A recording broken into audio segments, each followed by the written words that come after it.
કેમ ખેડૂતોની રેલી છે તે નિષ્ફળ નીવડી, કેમ ગાંધીનગર સુધી ન જઈ શકી અને કોંગ્રેસે આરોપ લગાવ્યો કે આમ આદમી પાર્ટીને બોટાદના હળદર જેવી હિંસા ભડકાવી હતી। આ તમામ મામલે પત્રકાર જગદીશ મહેતાએ શું કહ્યું છે તેને લઈને જ વાત કરવી છે। વૈષ્ણવજન તો તેને કહીએ જે પીડ પરાઈ જાનાને રે।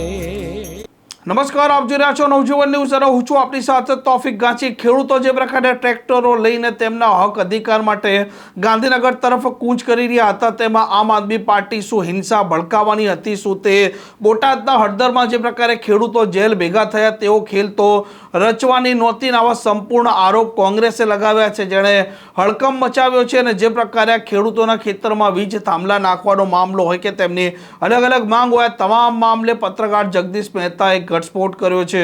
સરકારે કઈ બેવકૂફ નથી ને ભાઈ, એને મત તો જોઈએ છે કે નહીં? એને પાછું ઈ પંથકમાં સાગરકાંઠામાં નીકળવું છે કે નહીં? અદાણીને એકને હાચવે તો લાખો કિસાનો હાહાકાર મચાવે તો કોઈ બેવકૂફ છે કે આટલો મોટો જનાધાર છે ગુમાવવાની કોશિશ કરે? હમણાં જ સ્થાનિક સ્વરાજ્યની ચૂંટણી ગઈ, ખોબલે ખોબલે મત આપ્યા ખેડૂતોએ, આપ્યા કે ન આપ્યા? કોંગ્રેસ અને આમ આદમી પાર્ટી આ તો ઠીક છે, બાકી એને તો આપણી ભાષામાં કયો તો આ તો એને પડવાની જ જરૂર નથી, કારણ કે એની તો ડિપોઝિટ ગઈ હતી, તો એ ખેડૂતને ઠપકો ન આપી શકે કે ભલામણા તમે અમને અમારી ડિપોઝિટે તમે અમારી રહેવા નથી, એટલી અમારી આબરૂ કાઢો છો તો હવે ભોગવો, અને કા તમે તમારી સરકાર તમે બનાવી છે તો એની પાસેથી ન્યાય મેળવો।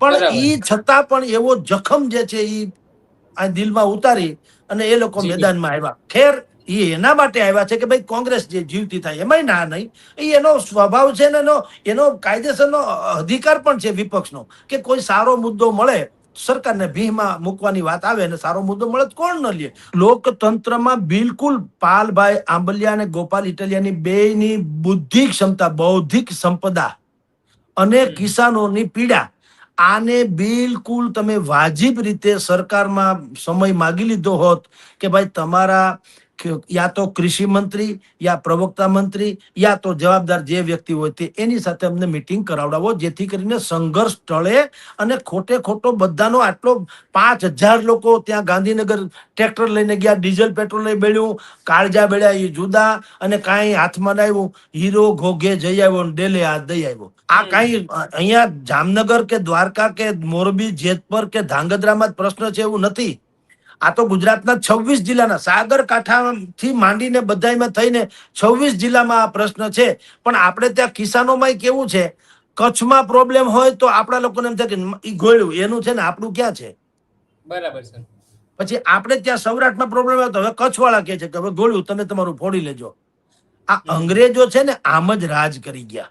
એ આવ્યા હતા 26 જણા, કાપડની દુકાન નાખી હતી પશ્ચિમ બંગાળથી માંડીને સુરત સુધીમાં, કાપડની દુકાન આમ કયો ને, ધંધો કરવા આવ્યા હતા।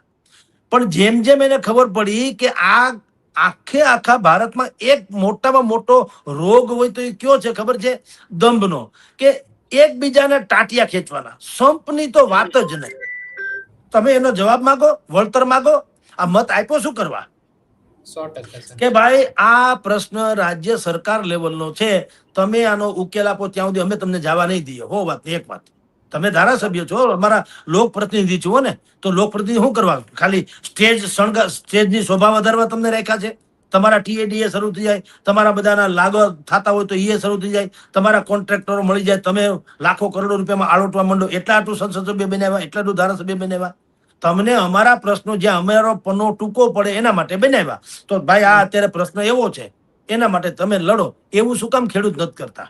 હજી તમને કહી દઉં, 30મી જૂન હવે 1 જૂન 30મી જૂન એ પણ પાગલ પંચે કરવાની કાંઈ જરૂર નથી। એના કરતા દરેક જિલ્લાના જ્યાં પણ આ પ્રશ્ન હોય એના સ્થાનિક નેતાઓ, જિલ્લા તાલુકા પંચાયતના પ્રમુખોથી માંડી અને ધારાસભ્ય, સંસદ સભ્ય બી કોઈ પણ પક્ષના હોય, કારણ કે એમ તો 15 કોંગ્રેસના ધારાસભ્યો છે, આમ આદમી પાર્ટીના 5-7 જણા છે, તો એને પણ કયો કે ભાઈ તું આનો વ્યવસ્થા કરો, કા રાજીનામું આપો।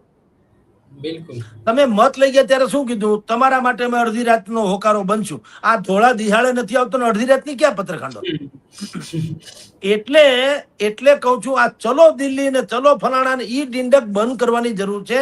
તમારા ઘર આંગણે જે છે સુવિધા એનો ઉપયોગ કરો। તમારા જિલ્લા તાલુકા પંચાયતના સદસ્ય, નગરપાલિકા અને મહાનગરપાલિકા હોય તો કોર્પોરેટરથી માંડીને તમારા જે મેઇન સત્તાધીશો હોય તે, અને ધારાસભ્ય, સંસદ સભ્યો, એને જવા દ્યો માં. એને જ કહો કે મારે તમારા પ્રશ્ન, તમે અહીંયા અમારો જવાબ આપીને જાઓ, અમને ગળે ઉતરે એવો તો મેળ પડે. હવે આ નથી થતું એટલે બિલકુલ ડખે ચડે છે અને સમરાંગણમાં બધું પલટાઈ જાય છે. હવે આખી પીડા જે ખેડૂતોની હતી બિચારાની, એ બધી જ પીડા એમને એમ રહી. હવે આ આંદોલન કોંગ્રેસે હાઈજેક કર્યું કે ભાજપે એમાં લીક કરી નાખ્યું, હવે એની ચર્ચા મંડી થવા. બોલો, પ્રશ્ન તો એમને એમ રહ્યો. અને પાલભાઈ આંબલિયા જેવો લડાયક માણસ એ કાલે ભાવુક થઈ ગયા ને એને કીધું હવે હું હિંમત હારી ગયો. એ શબ્દ બહુ ખતરનાક છે સાહેબ. એનો અર્થ એમ છે કે ભાઈ કોના માટે આ બધું કરવું? તમે આટલા સુધી જ્યાં પુગાડ્યો એનો યશ કાંઈ નહીં. છેલ્લે આવીને પાછું બધાએ આક્ષેપ કર્યા પાલભાઈ ગેરમાર્ગે દોરે છે. આ તો પાલભાઈ જેવો માણસ છે. નહીં તો કોકે ને ભાઈ ઘોયણું ભાઈ, હવે તમે તમારું ફોડી ખાઓ, મારે શું કામ માથાકૂટ કરવી? એક તો સરકાર સામે ધડીકા લેવા, વળી આય પણ અબજસ, ઘરના નહીં ઘાટના નહીં, દીકરીઓ નાની એની છે, એ ભણે ગણે કે શું કરે રાજા રામ જાણે. અને આ ખેડૂતો માટે ફાળિયા બાંધીને ખેતરમાં આવા ધડીકા લે અને અંતે અબજસ મળે તો કોણ પડી ન ભાંગે? મને કયો. આ પ્રકારના સમાચાર માટે નવજીવન ન્યૂઝ ચેનલ સાથે જોડાયેલા રહો. નમસ્કાર.